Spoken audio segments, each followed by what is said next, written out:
नमस्ते। आज हामी कक्षा 10 को अंग्रेजी किताबको पहिलो पाठ how driverless cars will change our world को नेपाली अनुवाद सुन्दैछौँ। यो लेसनको title how driverless cars will change our world को अर्थ चालक रहित कारहरूले हाम्रो संसारलाई कसरी बदल्नेछन् भन्ने बुझिन्छ। यस पाठमा ड्राइभर नबसिकन चल्ने स्वचालित कारले मानव जीवनमा ल्याउने परिवर्तनबारे चर्चा गरिएको छ। पाठ यस प्रकार छ। यो फिनिक्स एरिजोनाको शहरी क्षेत्रको अबेर रातिको कुरा हो। सडक बत्तीको कृत्रिम प्रकाशको मुनि एउटा कारलाई बिस्तारै आउँदै गरेको देख्न सकिन्छ। गाडीको सेन्सरबाट मधुरो आवाज निस्किँदैछ। एउटा हरियो र नीलो रङको डब्लु कम्पनीको गाडीको ड्राइभरको रित्तो सिट सफासँग देखिने गरी अगाडिको सिसाबाट प्रकाशभित्र पस्दछ। गाडीलाई पर्खिरहेको व्यक्तिको फोनको घन्टी बजेको सूचना स्वरूप गाडी एक छेउमा जान्छ। जब ती यात्रीले भित्र पस्न गाडीको ढोका खोल्छन्, गाडीको साउन्ड सिस्टमले उनीहरूलाई शुभ सन्ध्या, यो गाडी तपाईहरूको नै हो, अगाडि कोही पनि बसेको छैन भनेर स्वागत गर्छ। यो एउटा बोइमको बन नामको रोबो ट्याक्सी हो। यो यापको प्रयोग गर्दै 10 मिनेट अगाडि आइपुगेको थियो। संयुक्त राज्यभरि सर्वसाधारणका लागि खुला गरिएको विकासका धेरै सङ्केतहरूमध्ये बिस्तारै फैलिँदै गएको यो स्वचालित प्रविधि वास्तवमा हाम्रो जीवनको एउटा अङ्ग बन्दै गइरहेको छ। यो स्वचालित प्रविधिको प्रतिज्ञाले लामो समयदेखि हामीलाई आकर्षित गरिरहेको छ। यसको नियमित यात्राले हाम्रो अनुभव र लामो यात्रालाई बदल्ने, उच्च जोखिमको वातावरणमा काम गर्ने मानिसलाई सहयोग गर्ने र उद्योग धन्दालाई आधुनिक बनाउने सम्भावना छ। यो भविष्यको सहर निर्माण गर्न सहयोग गर्ने, जहाँ कार्बन उत्सर्जनलाई घटाउने र जीविकाको तरिकालाई लामो समयसम्म टिकाउनको लागि मार्ग बनाउँदै कारसँग हाम्रा भरोसा र सम्बन्धलाई पुनः परिभाषित गरेको छ। यसले हाम्रो यात्रा झन सुरक्षित बनाउन सक्छ। विश्व स्वास्थ्य सङ्गठनले प्रत्येक वर्ष 13 लाख भन्दा बढी मानिस गाडी दुर्घटनाबाट मर्छन् भनेर अनुमान गर्छ।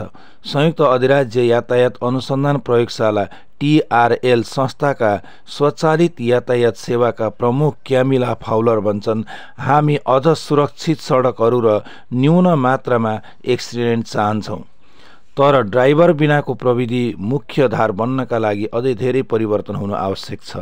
TRLमा सुरक्षा तथा खोजको काम गर्ने प्रमुख वैज्ञानिक भन्छन्, एक ठाउँबाट अर्को ठाउँमा जान स्वचालित गाडीहरू धेरै शान्त र स्थिर हुनुपर्छ।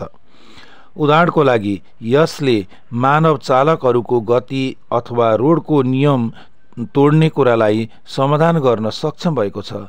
अनि चुनौती यति मात्र होइन, राजमार्गको नियम, यसमा पुनः सुधार, रोड र सहरको सुधार सम्बन्धी जनधारणा अनि रोड दुर्घटनाको जिम्मेवारीको ठूलो प्रश्न रहेको छ।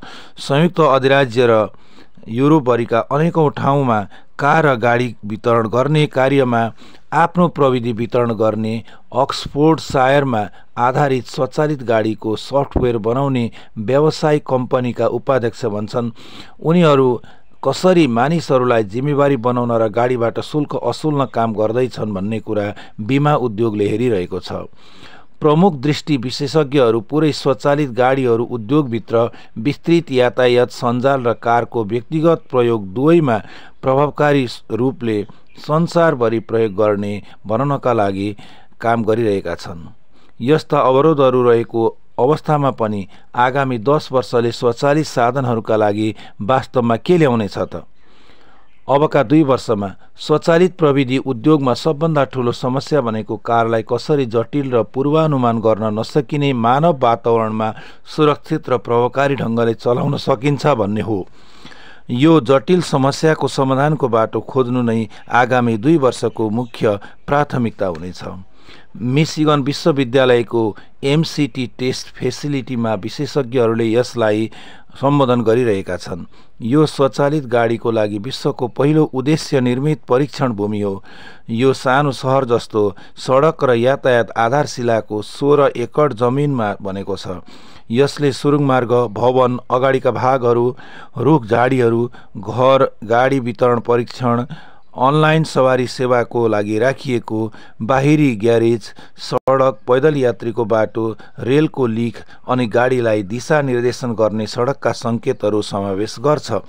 यही विशेषज्ञहरूले यस्ता परिदृश्यहरूको परीक्षण गर्छन्। सडकमा खेलिरहेका बच्चाहरूदेखि लिएर जक्सनमा एउटै समयमा 2 कारहरू जोडिन खोज्ने अवस्थामा पुग्न सबैभन्दा अनुभवी चालकहरूलाई पनि सम्हाल्न गाह्रो हुन सक्छ। यसरी यस पाठले आफै चल्ने कारको विकास, यस प्रविधिको उपयोग र ट्राफिक नियमको पालनाबारे मार्गदर्शन गरेको छ। हवस् त, तपाईहरूलाई यो पाठ कस्तो लाग्यो? मन परे लाइक र कमेन्ट गर्नुहोला, साथै च्यानल पनि सब्स्क्राइब गरिदिनुहोला। धन्यवाद।